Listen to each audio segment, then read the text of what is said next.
Good evening and welcome. Tonight, before we rush into the noise of the modern world, let us slow everything down for a moment. Settle in, lower the lights, and allow yourself to drift gently into another time, a time where beauty was not convenient, not safe, and certainly not kind. This is not a story about vanity alone. It is a story about expectation, discipline, and the quiet cost of appearing perfect in a society that left very little room for comfort or honesty. Tonight, we step into the Victorian era, not as observers, but as participants, waking up inside a world where beauty was treated as duty and endurance was mistaken for elegance. Imagine opening your eyes in the 19th century. The room is cold, the air heavy with coal smoke, and the day ahead is already mapped out for you. Beauty is not optional here. It is a daily ritual, a social requirement, and in many ways, a test of character. In Victorian society, a woman's appearance was understood as a reflection of her morality, her family, and her place in the world. Looking refined meant being disciplined. Looking delicate meant being respectable. And looking effortless required an astonishing amount of effort, pain, and risk. The video we explore tonight takes us through that reality in detail, revealing how Victorian beauty routines were less about self-expression and more about survival within rigid, social rules. It reminds us that beauty, in this era, was not designed to make women feel good. It was designed to make them acceptable. The pursuit of youth and refinement was relentless, shaped by fashion manuals, advertisements, and unspoken expectations passed quietly from one generation to the next. To step outside these standards was to invite judgment, gossip, and social exclusion. What makes Victorian beauty so unsettling is not only the ingredients or the methods, but the mindset behind them. These routines were built on the belief that discomfort was virtuous. That suffering, when hidden behind a calm expression, was a sign of grace. A woman who endured quietly was admired. A woman who complained was not. Beauty became something to be earned through restraint, sacrifice, and silence. From the very start of the day, the body was treated as something to be managed rather than cared for. Cold water, harsh cleansers, and rigid grooming routines were praised as invigorating, even when they caused visible harm. The language surrounding beauty was often borrowed from morality and medicine, blurring the line between health and punishment. If something stung, tightened, or left the skin pale and strained, it was assumed to be working. Comfort was suspicious. Ease was indulgent. Pain, on the other hand, was proof of commitment. The video gently but persistently shows how this philosophy shaped every aspect of daily life. Beauty was not confined to special occasions or moments of self-care. It began the instant a woman woke up and followed her through every hour of the day. Her skin, her posture, her expression, and even her breathing were constantly regulated. There was little separation between personal identity and public appearance. To be seen was to be evaluated. And yet, within this strict system, there is something deeply human. The routines described are often presented with dry humor, but beneath that humor lies a quiet truth. Most of these women were simply doing what they believed they had to do. They trusted the advice available to them. They followed trends because trends carried social protection. Many genuinely believed these treatments would help them stay youthful, admired, and secure in a world where a woman's future could depend heavily on how she was perceived. The video invites us to reflect on how knowledge and authority functioned at the time. Many beauty products were marketed using the language of science, even when their effects were poorly understood.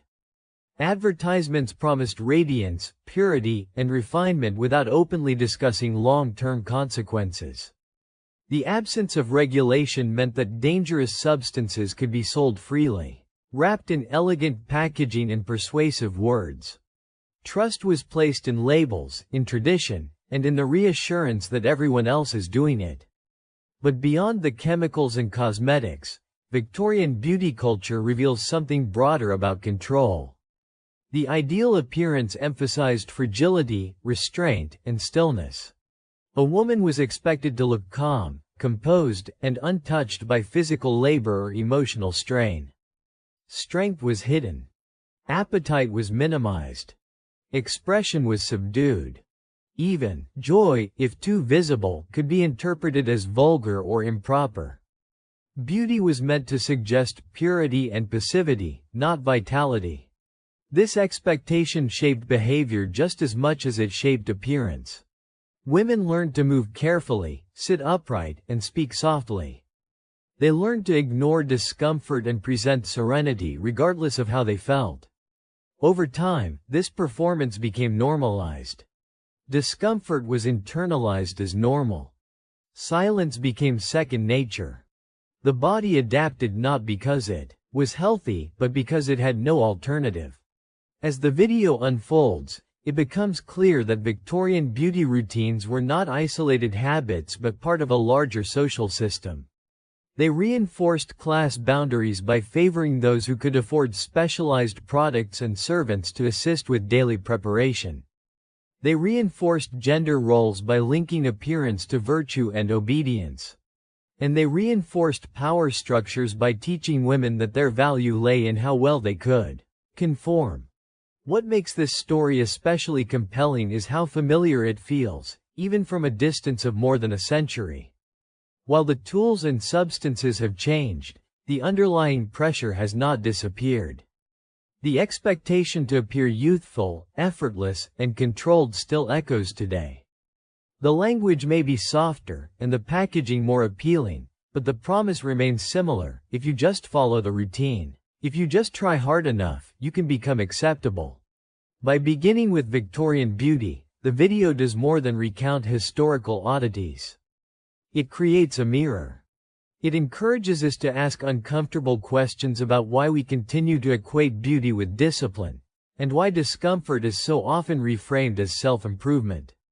It reminds us that when suffering becomes normalized, it can easily be overlooked, even romanticized. This is why the Victorian era is such a powerful starting point. It shows us an extreme version of something deeply familiar. A world where beauty was not about pleasure or individuality, but about meeting expectations quietly and consistently. A world where the cost of looking right was rarely discussed openly, even when it was high. As we move deeper into this story, we are not here to judge the past with modern arrogance. We are here to understand it. To see how beauty standards are shaped by fear, desire, and social pressure. To recognize how easily people adapt to systems that demand more than they give back. And perhaps, by understanding that, to look at our own routines with a little more honesty and compassion. So tonight, as we explore the brutal beauty treatments Victorian women used to stay young, let us do so with curiosity rather than shock, and reflection rather than ridicule. Because beneath the corsets, powders, and rituals lies a timeless story, one about how far people are willing to go to be seen as worthy, and how quietly they're taught to endure along the way. If the Victorian beauty routine had a philosophy, it began with cold. Not metaphorical coldness, but literal, bone-deep cold that greeted women at the very start of each day. Long before creams, powders, or cosmetics were applied, the first test of beauty was endurance. Cold water was not simply a cleansing step, it was a statement. It announced that the body existed to be controlled, awakened, and corrected, not comforted. In the Victorian home, there was no convenient warmth waiting in the bathroom. There was no gentle stream of water adjusted to preference. Instead, there was a basin, a pitcher, and water drawn straight from a well or pipe that had spent the night absorbing winter air. This water was believed to be invigorating, purifying, and morally strengthening. Beauty manuals praised it for tightening the skin, closing pores, and preserving youth. What they rarely acknowledged was the shock it delivered to the nervous system every single morning. To splash cold water on the face was considered essential, especially for women who wished to maintain a firm, pale complexion. Warm water, according to popular belief, softened the skin too much and encouraged weakness. Cold water, by contrast, was said to strengthen the flesh and sharpen the mind. The sting, the gasp, the instant tightening of the skin were interpreted as signs that the treatment was working. Discomfort was reframed as proof of effectiveness. This belief did not emerge in isolation. Victorian society was deeply invested in discipline, self-control, and restraint. Cold baths and cold splashes were promoted not only for beauty, but for moral improvement. Enduring cold was associated with purity, strength of character, and resistance to indulgence. For women especially, learning to tolerate discomfort without complaint was seen as a virtue. The morning splash was both cosmetic and symbolic, a reminder that the body should be mastered, not indulged. The experience itself was harsh. Water struck the skin like a physical reprimand.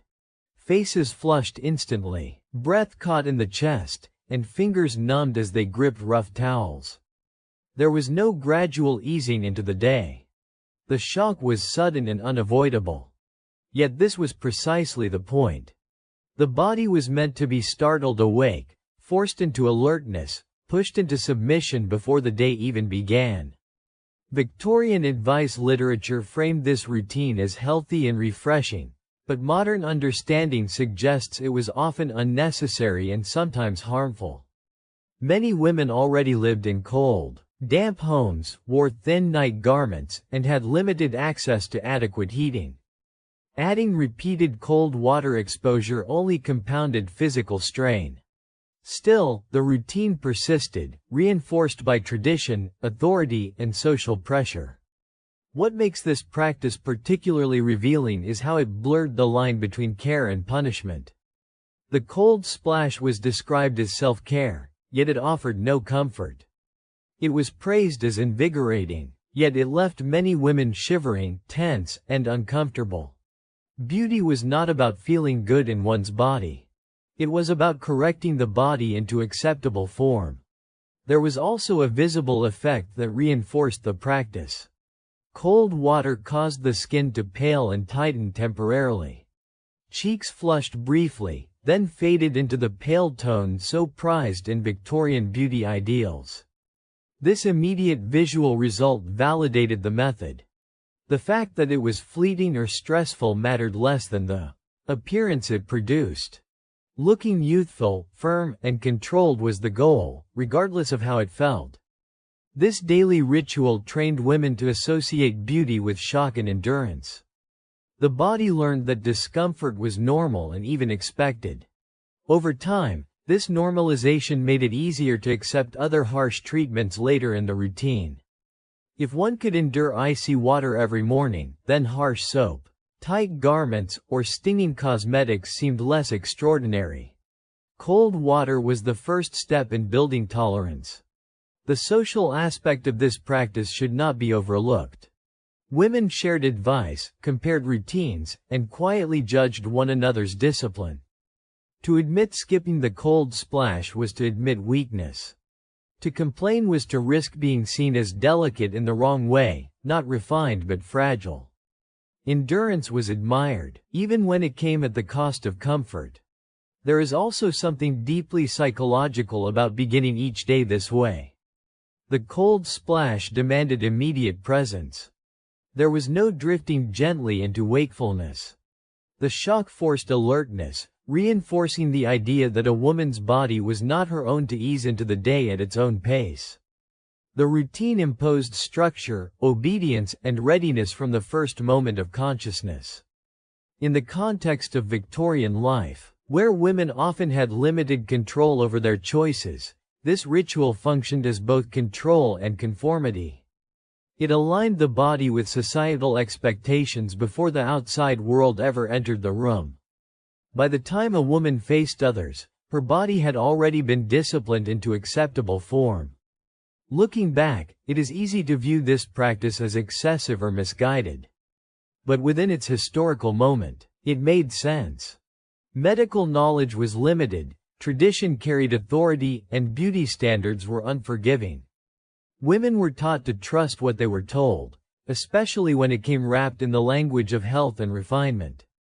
The cold water splash survived not because it was kind, but because it fit the values of the time. This practice also reveals how beauty routines can become rituals of obedience rather than care.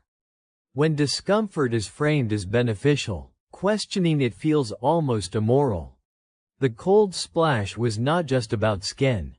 It was about shaping behavior, expectations, and tolerance. As we consider this part of the Victorian beauty routine, we are reminded that standards of beauty are rarely neutral. They reflect deeper beliefs about control, worth, and discipline. Cold water was not simply a cosmetic step. It was a daily lesson. Endure first. Complain never. Appear calm, pale, and composed, no matter what the body feels. And so, each morning began with shock. A sharp intake of breath. A tightening of skin. A quiet acceptance that beauty, once again, would require discomfort. This was not an exception in Victorian life. It was the rule. After the shock of cold water, the Victorian beauty routine moved quickly into its next test, soap. Not the gentle, scented cleansers we imagine today, but coarse, alkaline blocks designed more for laundry and floors than for human skin.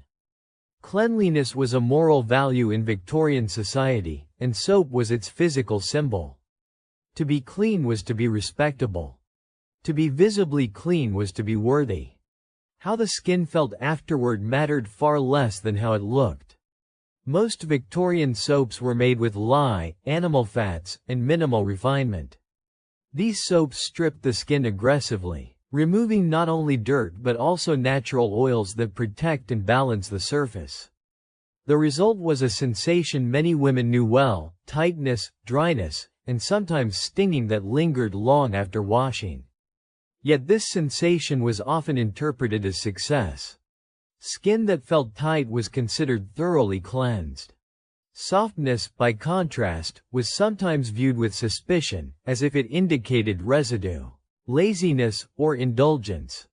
Beauty guides of the time emphasized frequent washing, especially of the face and hands. Soap was applied daily, sometimes multiple times a day, with little regard for skin sensitivity. Women were encouraged to scrub until the skin appeared fresh and pale. Redness was tolerated, even welcomed, as long as it faded into the desired controlled complexion. If irritation occurred, it was rarely blamed on the soap.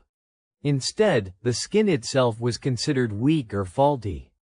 This attitude reveals how the concept of cleanliness had overtaken comfort. Soap was not chosen to suit the body. The body was expected to adapt to soap. The idea that products should work gently with the skin simply did not exist yet. Instead, effectiveness was associated with strength. A soap that burned slightly was assumed to be powerful. One that left the skin calm and comfortable was often dismissed as ineffective or overly indulgent.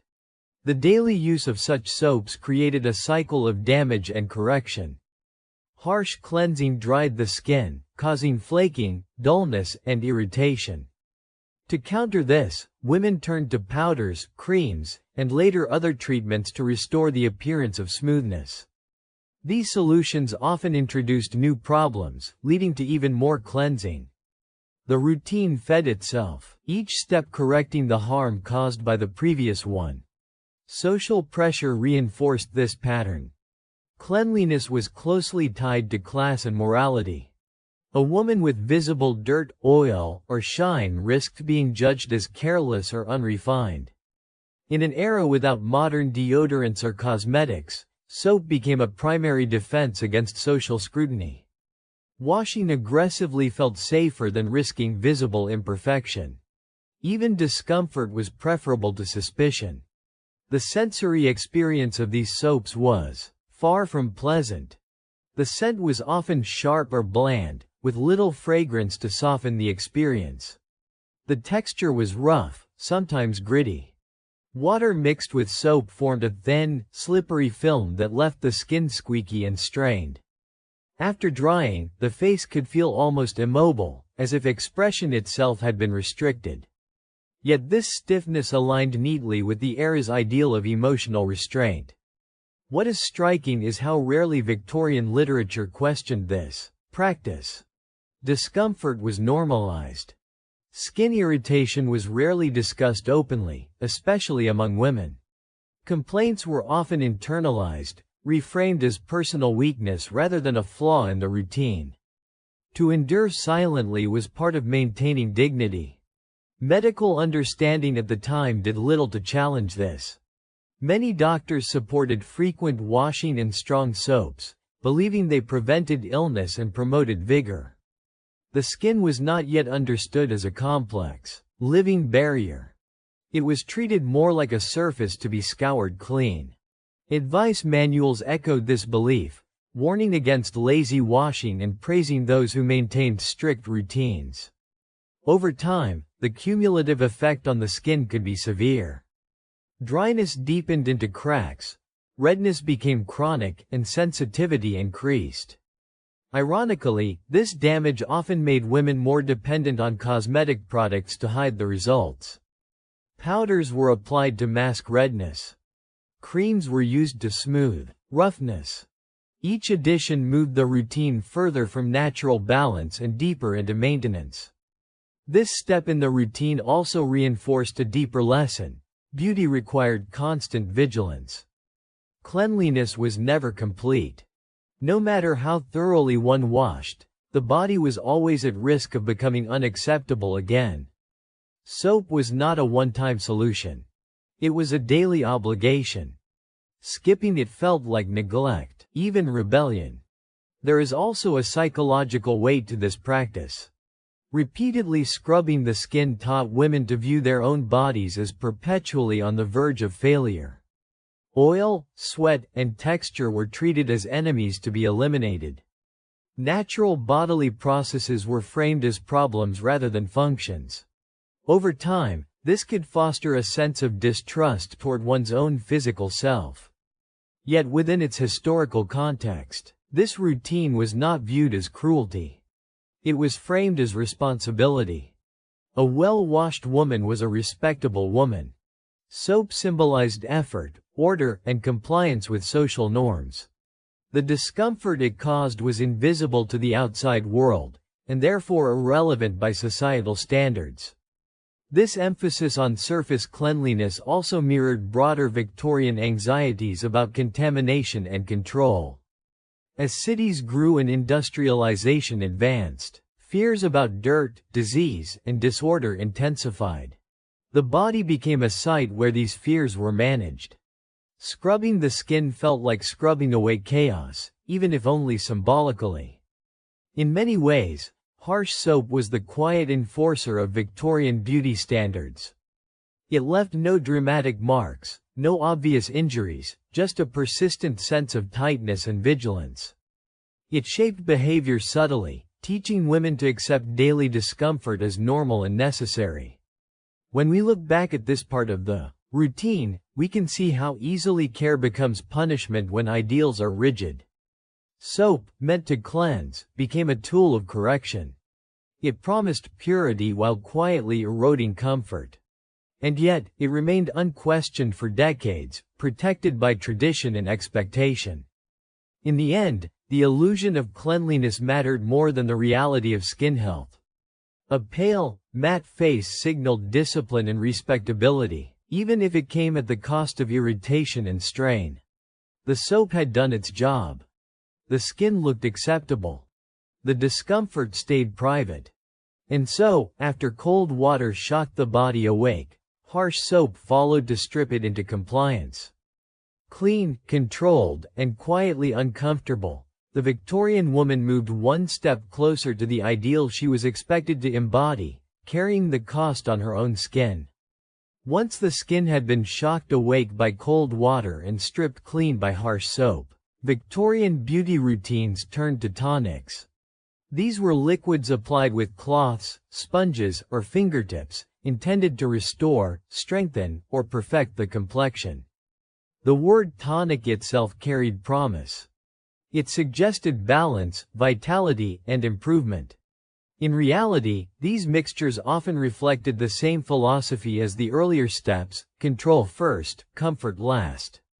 Most tonics were made at home, following recipes passed between women, printed in ladies' magazines, or included in household manuals.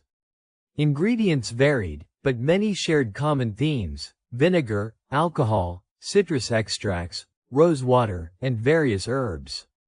These substances created a sharp, bracing sensation on the skin. The sting was subtle compared to soap, but persistent. Again, sensation was equated with effectiveness. Vinegar-based tonics were especially common. They were believed to tighten pores, clarify the complexion, and prevent blemishes. When applied, vinegar left a cooling burn that lingered for several moments. The smell alone signaled seriousness. This was not indulgence. It was treatment. Alcohol-based tonics carried a similar reputation. They dried quickly, left the skin matte, and produced a fleeting feeling of firmness that women associated with youth and discipline. Rose water and herbal infusions were considered gentler, yet even these were rarely soothing by modern standards. They were often concentrated, unbalanced, or preserved with alcohol. Their purpose was not to nourish the skin, but to refine it. Refinement meant reducing shine, tightening texture, and suppressing any sign of natural variability.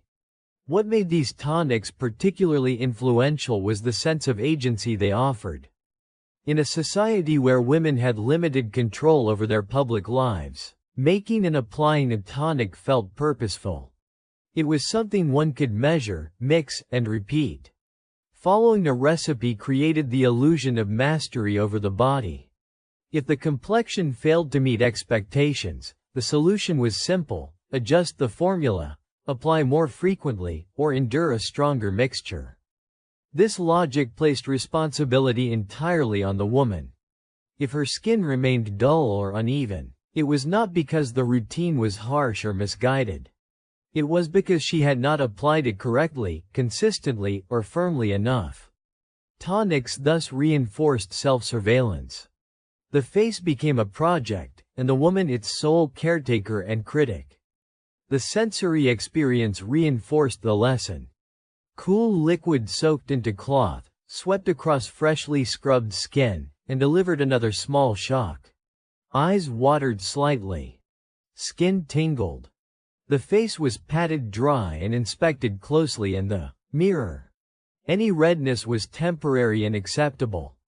What mattered was the promise that something had been done. Victorian mirrors, often small and unforgiving, encouraged close examination. Women learned to study their faces for flaws, signs of fatigue, or deviations from the ideal. Tonics were applied with care, sometimes multiple times a day, each application reinforcing the belief that vigilance was necessary.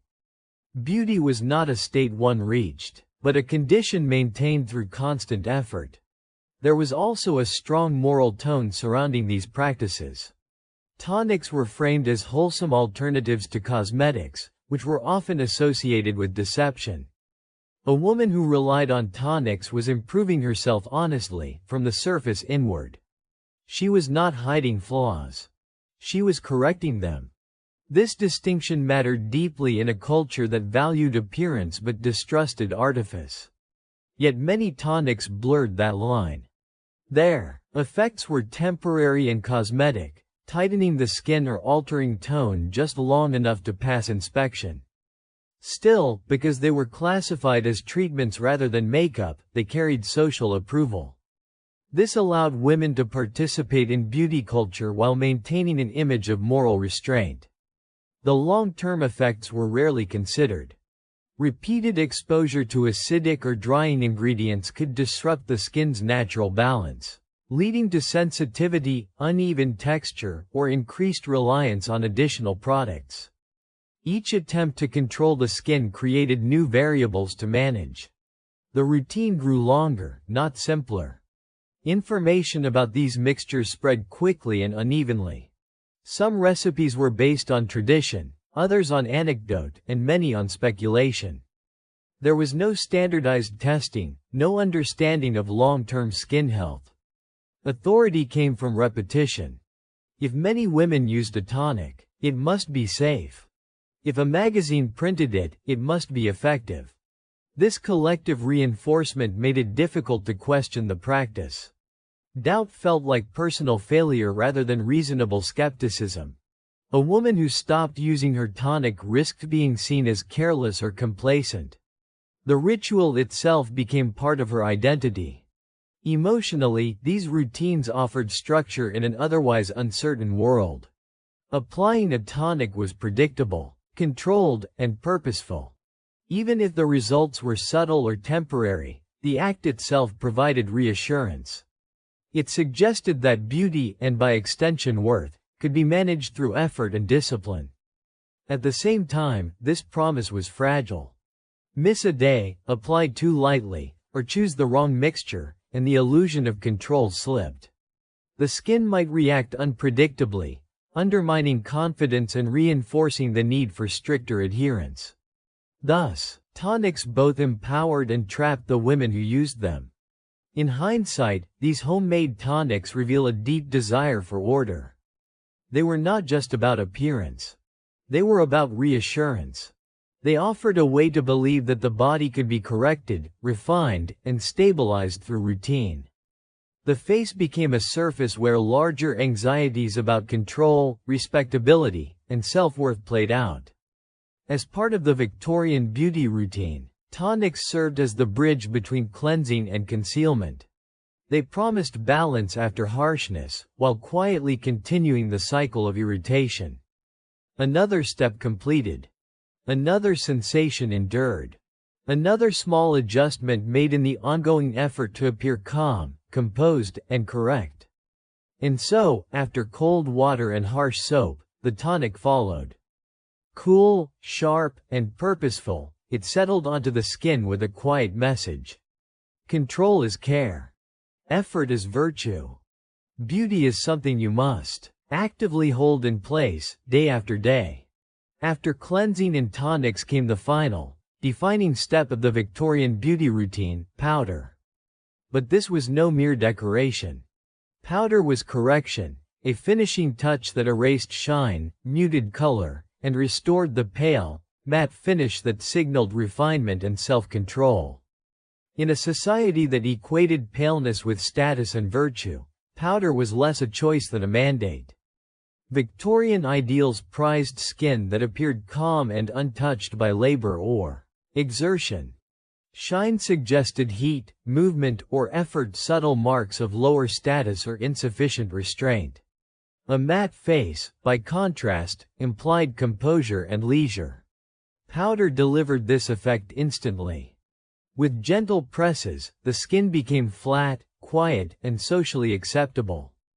Most powders were made from finely ground rice flour, chalk, or mineral substances. Some were lightly scented, others neutral. Though marketed as delicate, these powders could be heavy and drying, especially on already stripped and toned skin. They absorbed oil aggressively, leaving the face smooth but often tight and lifeless to the touch. Application was deliberate. Powder was dabbed with soft cloths or puffs, focusing on forehead, nose, and chin. Any area catching light too strongly was corrected. Once again, the mirror became a tool of inspection. Shine was the enemy, uniformity was the goal. Powder's power lay in its social meaning. To appear powdered was to appear proper. Women who went without risked subtle judgment. Even a natural glow could be read as carelessness or immodesty. Powder flattened not just the skin, but expression itself, rendering the face neutral and controlled. Emotionally, powder acted as a final barrier between the inner body and the outside world. After enduring cold water, harsh soap, and sharp tonics, powder locked the effort into place. It concealed irritation, dryness, or discomfort, maintaining the illusion of calm composure. Ironically, the very routines that caused dryness and irritation made powder feel necessary. Harsh cleansing disrupted texture or caused redness, which powder masked. The routine became self-reinforcing. Discomfort created a problem, which required another step to hide, validating the process as effective. Paleness itself carried cultural weight. It suggested life indoors, shielded from labor and sun. It implied gentility, fragility, and moral purity. Powder maintained this image, even for women whose daily lives did not match the ideal. It became a tool of aspiration as much as of appearance. Cosmetic anxiety reinforced its role. Too much visible makeup implied deception. Powder occupied a socially acceptable middle ground, subtle, nearly invisible, yet visibly effective. The best powder was not noticed, only sensed in the absence of shine or color. This demanded constant vigilance. Too little powder risked shine. Too much risked artificiality. Mastery required precision, moderation, and continual monitoring. Even environmental factors, heat, movement, sweat, could disrupt the surface, requiring discreet reapplication and reminding women of their perpetual duty. Powder also influenced behavior. Heavy or stiff layers discouraged broad smiles, laughter, or energetic movement, subtly reinforcing the ideal of quiet composure. Expression became restrained to preserve the carefully constructed surface. Viewed today, powder offered no real care. It neither healed nor nourished. Its value was entirely visual and social. Yet for Victorian women, it was indispensable. It validated the morning's discomfort, transforming endurance into visible refinement. Powder also reflected a broader fear of visibility. Natural skin, moisture, and color were treated as flaws to erase. The goal was conformity, not individuality. Faces became uniform, controlled, and socially legible. Despite drawbacks, powder persisted because it worked within the logic of the era. It delivered immediate, unquestionable results. It aligned perfectly with the belief that beauty was control and concealment. And it demanded one final sacrifice in the name of respectability. By the time powder was applied, the daily transformation was complete. The skin was cold, cleansed, tightened, toned, and muted. It looked composed, even if it felt anything but. Shine was gone. Paleness remained. And the world saw only the surface, never the quiet cost beneath it.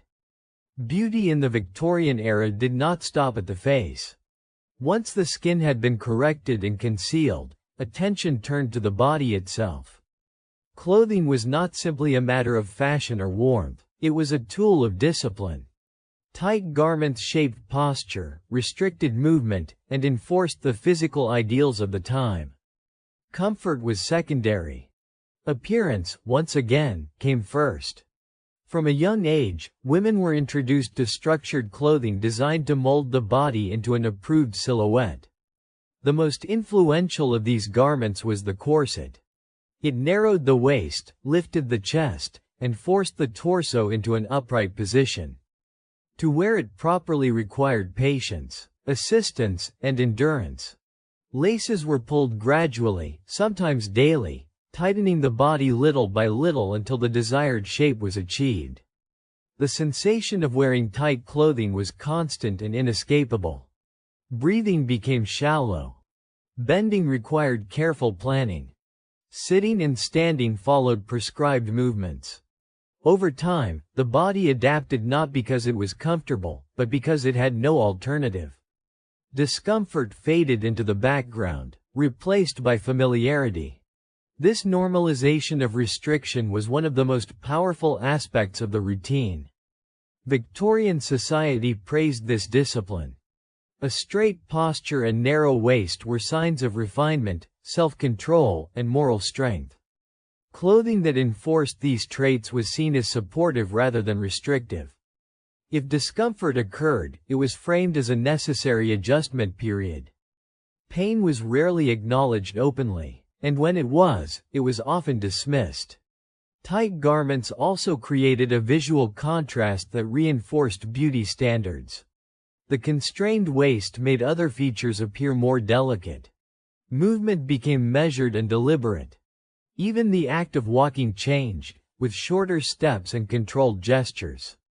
The body learned to perform refinement, not just display it. The psychological impact of this clothing was profound. Constant physical restriction reinforced the idea that the body required management.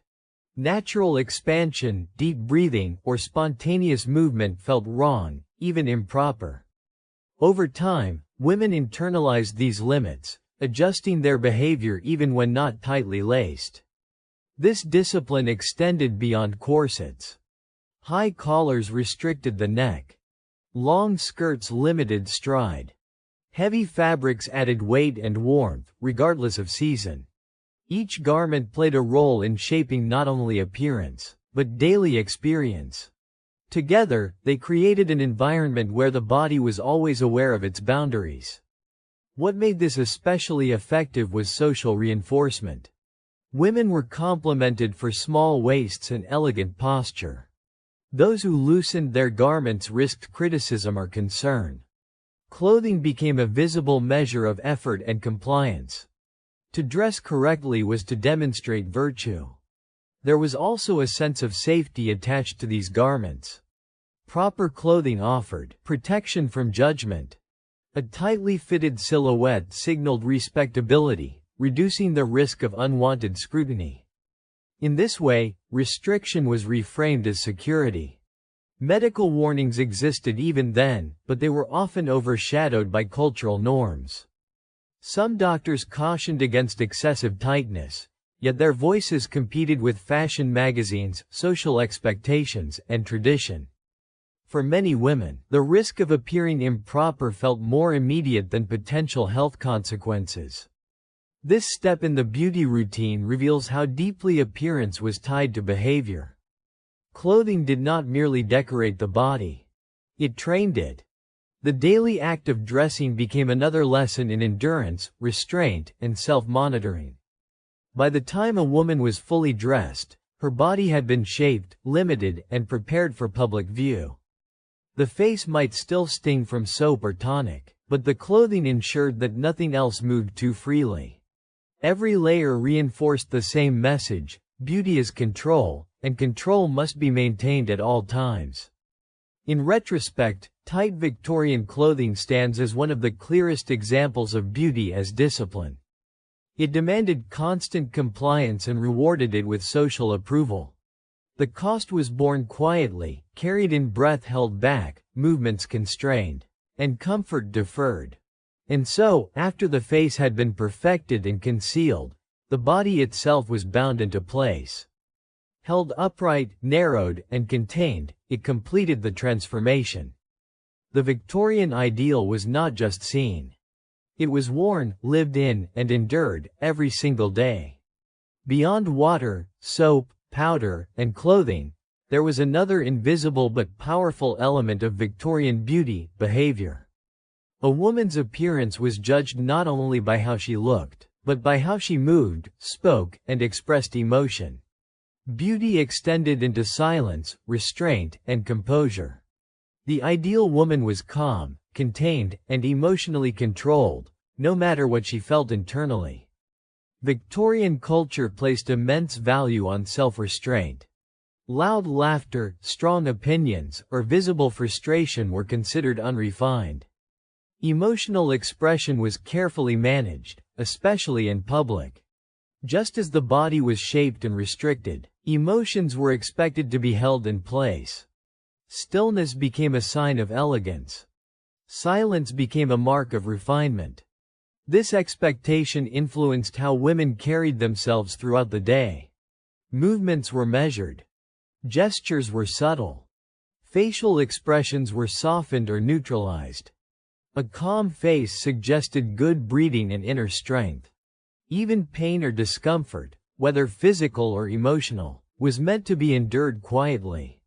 The connection between beauty and emotional control was not accidental. A composed exterior reassured society that order was being maintained. It reflected the same values that shaped other parts of Victorian life: discipline, hierarchy, and predictability. A woman who remained calm appeared trustworthy and respectable. Daily beauty routines reinforced this lesson. The discomfort of cold water, harsh soap, tight clothing, and heavy powder trained women to tolerate sensation without visible reaction. Over time, this physical endurance translated into emotional endurance. If one could ignore stinging skin or restricted breathing, one could also suppress frustration, sadness, or fear. Social settings further reinforced these expectations. Women were praised for grace under pressure and criticized for emotional openness. Tears, anger, or visible stress risked being interpreted as weakness or instability. Silence often felt safer than honesty. This emotional restraint shaped relationships as well. Women learned to listen more than speak, to respond gently rather than assertively. Their beauty was tied to their ability to remain pleasant and composed, even in uncomfortable situations. Emotional labor became part of the unspoken routine. What makes this aspect particularly complex is that it left no physical trace. Unlike corsets or powders, emotional restraint was invisible. It was learned gradually and enforced subtly through praise, correction, and observation. Over time, it became internalized. There was also a sense of pride attached to this control. Endurance was admired. A woman who could remain calm under strain was considered strong in the approved way. This reframed suppression as virtue, making it harder to question. Yet the cost was significant. Constant self-monitoring could create tension, anxiety, and isolation. Feelings had nowhere to go. Expression was limited, and vulnerability discouraged. Beauty became a performance that extended far beyond appearance. Within the Victorian framework, however, this behavior made sense. Society rewarded predictability and order. Emotional control aligned with those values. It completed the transformation that began in the bathroom and wardrobe. By the time a woman stepped into public view, her beauty was not just visual. Her face was pale and matte, her body shaped and still, her emotions contained. The routine had done its work. Looking back, this aspect of beauty reveals how deeply standards can reach into personal experience. The Victorian ideal did not stop at the surface. It shaped how women existed in the world, teaching them that being beautiful meant being quiet, steady, and controlled. And so, alongside powders and corsets, silence itself became part of the routine. Stillness was worn like an accessory. Emotional restraint functioned as the final layer of polish, completing the image of refinement that Victorian society so deeply valued. The Victorian beauty routine was not a one-time effort or an occasional sacrifice. It was repeated every day, often from adolescence through adulthood. What made it especially powerful was not any single step, but the accumulation of them all. Cold water, harsh soap, sharp tonics, heavy powder, tight clothing, and emotional restraint worked together, shaping the body and mind over time. The cost of this endurance was gradual, quiet, and largely invisible. Physically, the skin bore the most immediate effects. Repeated stripping disrupted its natural balance, leading to chronic dryness, sensitivity, and uneven texture. Women often interpreted these issues as personal flaws rather than consequences of the routine itself. This misunderstanding deepened reliance on corrective products, creating a cycle that was difficult to escape. The body, constrained by tight garments, adapted in subtle ways. Breathing patterns changed. Muscles adjusted to constant restriction. Posture became rigid rather than naturally aligned. While these changes were praised as elegance, they often came at the expense of comfort and ease. The body learned to function within limits, not because those limits were healthy, but because they were unavoidable. Emotionally, constant restraint left its own imprint. Suppressing discomfort, frustration, or fatigue required continuous effort. Over time, this effort became automatic. Feelings were managed internally, rarely expressed outwardly. While this could create an appearance of calm, it also reduced opportunities for release, connection, and understanding. What made these costs particularly difficult to address was their normalization. Because everyone around them followed similar routines, women had little basis for comparison. Discomfort felt normal. Tension felt ordinary. Fatigue was simply part of being a woman. Without a contrasting model, it was hard to imagine that things could be otherwise.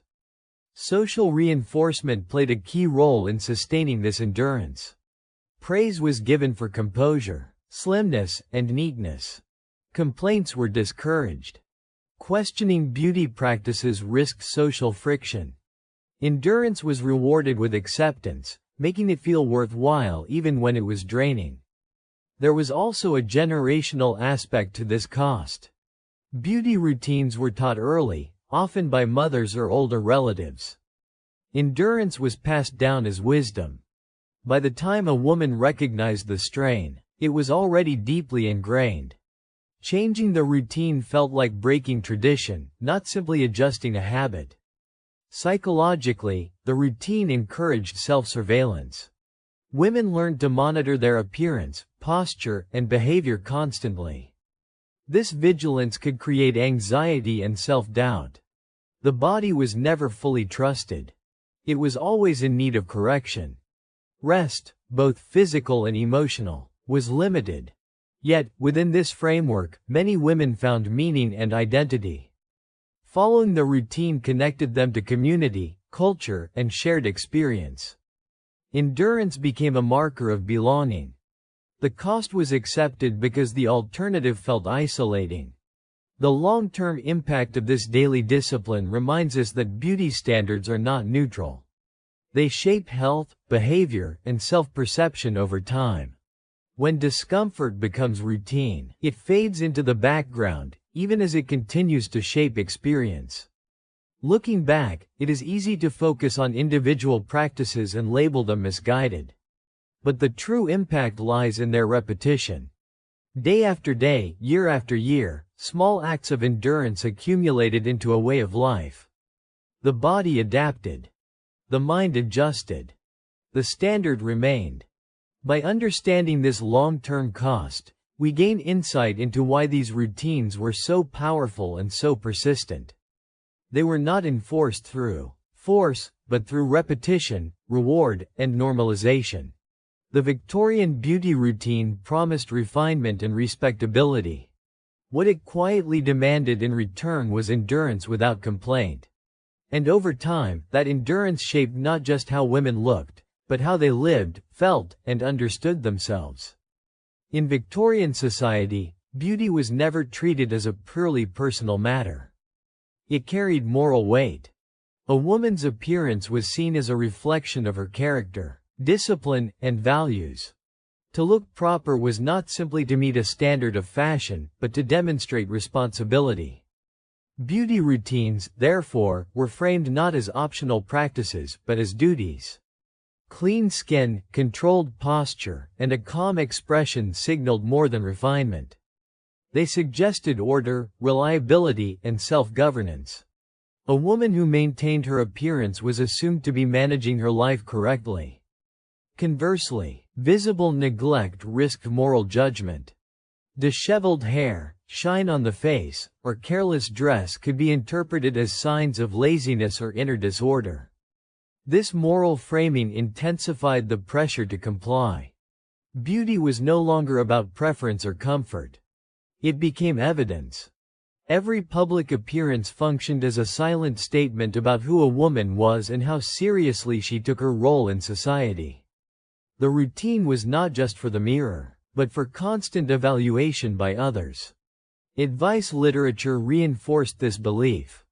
Manuals and magazines often linked beauty practices to virtues such as diligence, modesty, and self-respect.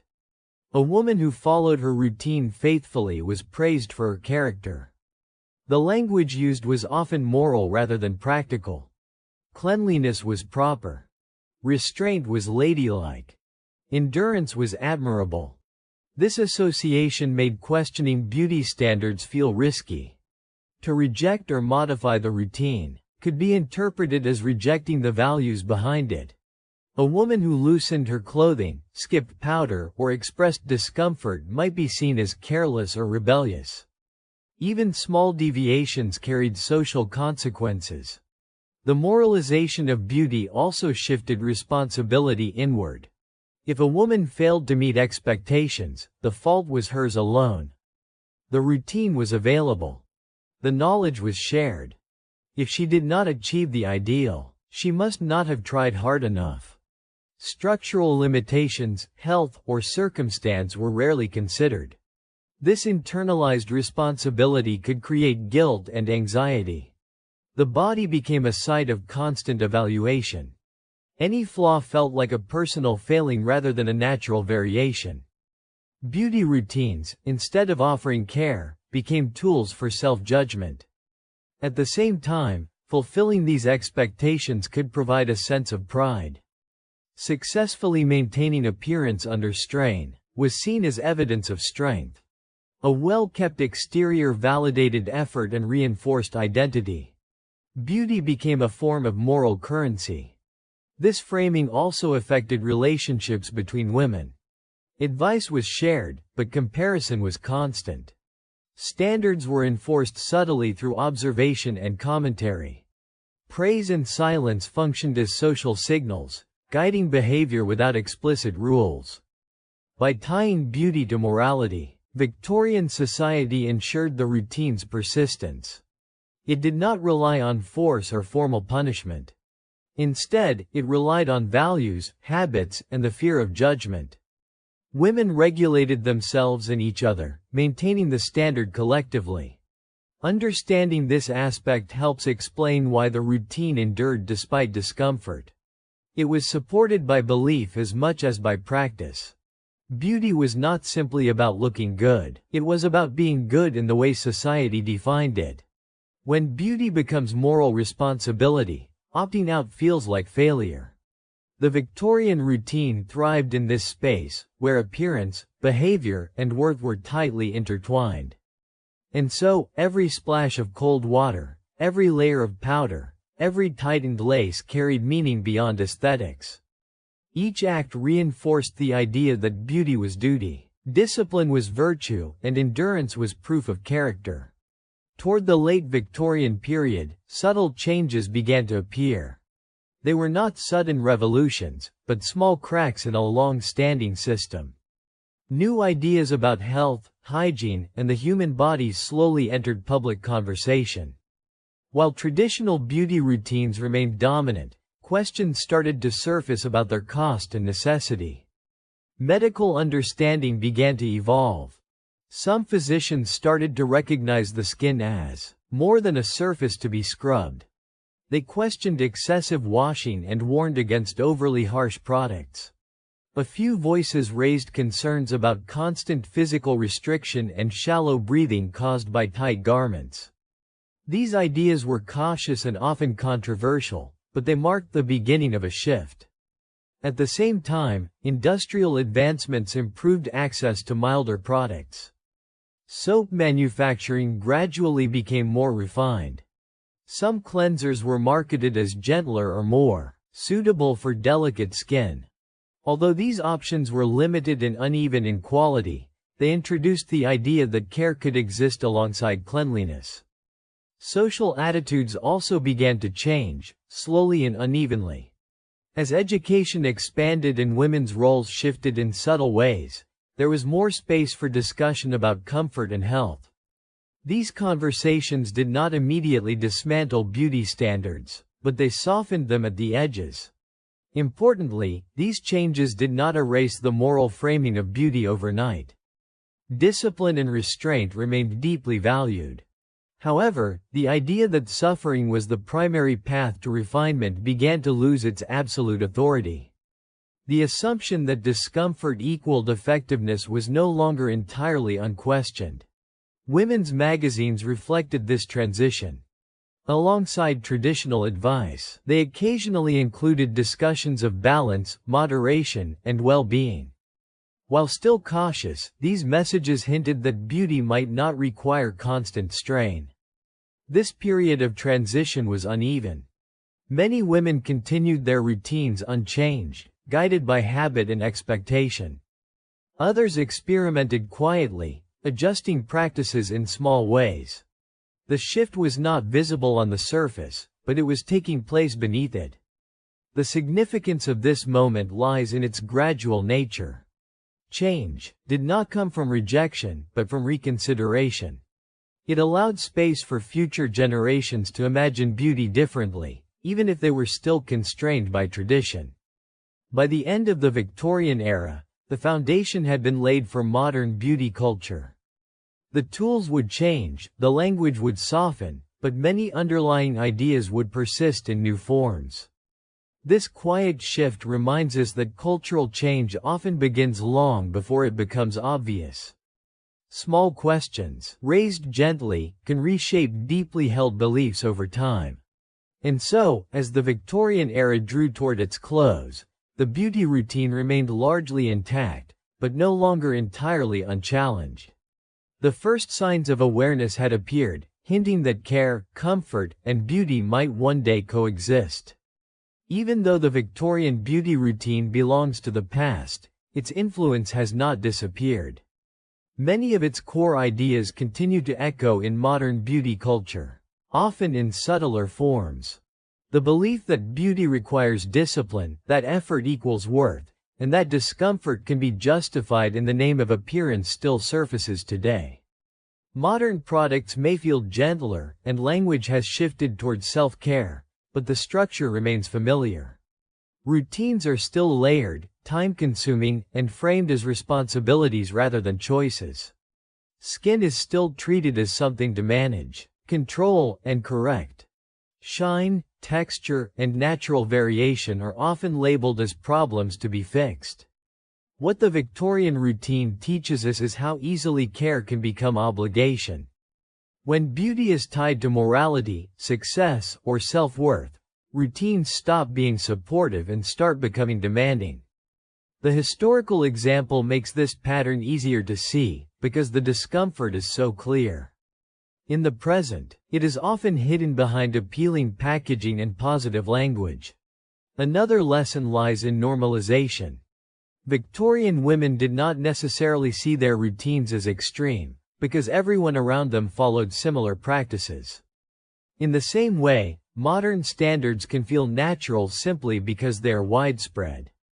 Questioning them requires distance, perspective, and awareness. The routine also highlights the power of repetition. Small daily acts shape perception over time. What begins as effort becomes habit. Habit becomes identity. This process does not require coercion. It operates quietly, through routine and reinforcement. Understanding this history gives us tools to reflect rather than judge. The women of the Victorian era were not misguided or naive. They were responding to the values, knowledge, and pressures of their time. Recognizing this allows us to examine our own routines with curiosity instead of guilt. The most important takeaway may be the reminder that beauty standards are created, not inevitable. They change when values change. Comfort, health, and individuality can become priorities if they are collectively valued. By looking closely at the Victorian routine, we gain insight into the deeper relationship between beauty and control. We see how appearance can be used to shape behavior, emotion, and identity. And we see how easily this shaping becomes invisible once it is normalized. History does not repeat itself exactly, but it often rhymes. The Victorian beauty routine serves as a mirror, reflecting patterns that still exist today. Not to condemn, but to illuminate. In understanding where these ideas come from, we gain the freedom to choose how we engage with beauty now. Awareness becomes the first step toward agency. And that, perhaps, is the most lasting lesson the Victorian era leaves behind. At the end of the Victorian beauty routine, after all the water, powder, fabric, silence, and self-control, one truth becomes clear: beauty was defined by endurance. The ability to tolerate discomfort, suppress emotion, and maintain appearance at all costs was treated as refinement. This definition shaped generations, not because it was kind, but because it was consistent and socially rewarded. Today, looking back, we have the advantage of distance. We can see how endurance was mistaken for virtue and how discipline replaced care. This perspective allows us to ask a different question, one that Victorian women were rarely given space to consider: what if beauty did not require constant struggle? Redefining beauty means separating appearance from moral worth. It means recognizing that comfort, health, and authenticity are not weaknesses. The Victorian routine reminds us how easily standards can become systems, and how systems can persist simply because they are familiar. This does not mean rejecting beauty altogether. It means changing its foundation. Beauty can exist without punishment. Routine can exist without strain. Care can be responsive rather than corrective. The Victorian era shows us what happens when ideals go unexamined for too long. Endurance becomes expected. Discomfort becomes invisible. Choice disappears. By contrast, modern awareness invites flexibility, questioning, and compassion. Redefining beauty is not about replacing one rigid standard with another. It is about allowing variation. It is about listening to the body rather than overriding it. It is about recognizing that worth does not increase with effort expended. As we close this exploration, the Victorian routine stands as both a historical curiosity and a quiet warning. When beauty demands silence and suffering, it stops being about expression and starts being about control. The most meaningful shift we can make is not in products or trends, but in perspective. Beauty does not have to be proven. It does not have to hurt. And it does not have to be earned through endurance. In moving beyond the Victorian ideal, we create space for a definition of beauty that supports life rather than constrains it. One that allows the body to exist as it is, not as it must be forced to appear. And in that space, beauty becomes something simpler, lighter, and far more human. To bring everything together, the Victorian beauty routine was never just a collection of habits passed down through time. It was a system built on discipline, endurance, and control, quietly shaping how women looked, moved, felt, and judged themselves every single day. From cold water and harsh soaps to powders, tight clothing, silence, and moral pressure, beauty became something to be maintained through effort rather than experienced with ease. Looking back, we can see how powerful these standards were, not because they were enforced loudly, but because they were normalized, repeated, and rewarded. Understanding this history gives us distance, and with distance comes choice. We are no longer required to accept discomfort as proof of worth or endurance as the price of beauty. We can question, redefine, and soften what beauty means in our own lives. Thank you so much for spending this time with me and exploring this story together. If you enjoyed this deep dive into history, culture, and the hidden meanings behind everyday routines, do not forget to like, subscribe, and share your thoughts in the comments. Your curiosity keeps these conversations alive. Until next time, take care of yourselves, and I will see you in the next story.